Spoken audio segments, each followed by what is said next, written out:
was something that was just made up by man, why would it go against all the man-made desires? Think about it. Woo! He thought he said something profound there.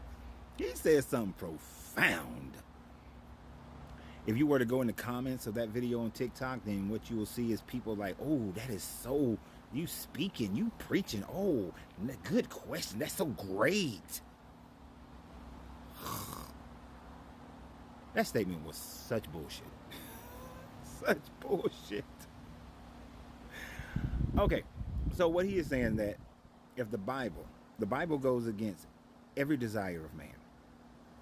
This is a person who has the notion that every desire of man is evil, much as the Bible tells you that before the flood of Noah and after the flood of Noah, this God says that every thought from man, that every thought of man that proceeds from his heart is evil. That's what your Bible says. So if you believe that, then of course you would say that every desire of man is evil. But let me ask you a question. If you are a mother or a father, did you love your children when they were born? When they were even in the womb, did you love your children? You had a desire to love them, right? How is that evil? Did that only come from God? No. Because before there was this Bible and before there was Israelites or Hebrews, people engaged in marriage, people engaged in having children, people loved their children, they loved their neighbors, people loved themselves. So since love was around prior to the Bible, then, do I even have to say it? I don't, right? I mean, there are so many desires of man that existed prior to the Bible. Some good, some bad. Man had desires of murder, but man also had desires of healing. Man also had the desire to take care of one another. Man had the desire to build communities. Man had the desire to protect one another from people who had the desire to subject them to being conquered. The Bible doesn't go against all of these. The Bible promotes love in certain degrees, certain areas. The Bible promotes treating your neighbors properly. But the Bible also promotes slavery. So what you're saying is that the desire of man is to have freedom, but the Bible promotes slavery, so therefore slavery is the better thought process to have. Doesn't make any sense now, does it? No. It makes this statement not profound, but idiotic.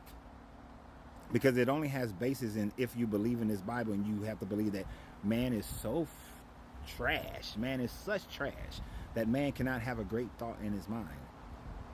You mean to tell me that the people in Asia, the Chinese, what becomes the Chinese people, didn't have love, didn't have grace, didn't have forgiveness? They didn't have none of those things. They didn't feed the poor. They didn't feed the homeless. They didn't take care of the hungry. No, they did.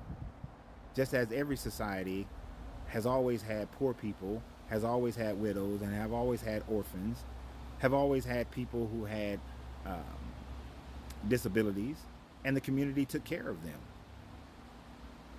So this was going on in other communities without your Bible, yet that's what people did without ever hearing about your Bible. And yes, your Bible does say to take care of the widows and the orphans, but that was something that was going on before your Bible. So how can you make such a statement and think that you're saying something profound?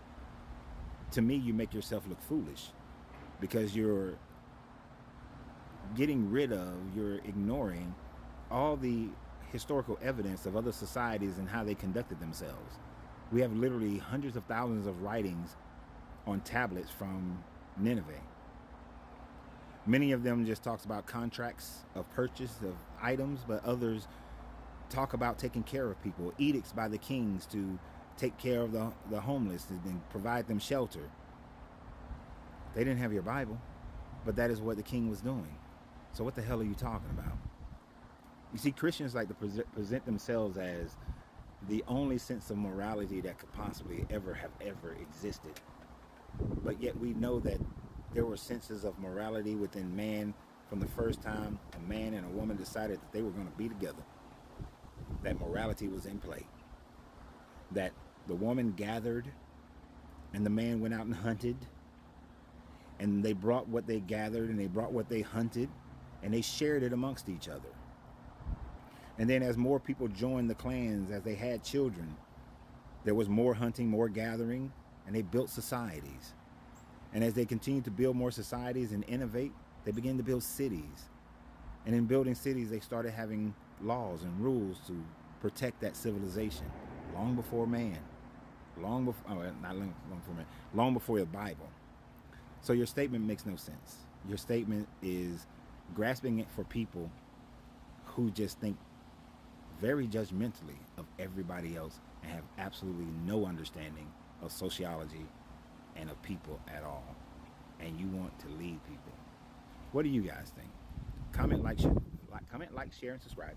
And always remember, you have to free yourself to be yourself, because your greatness is non-negotiable. Good journey, good vibrations.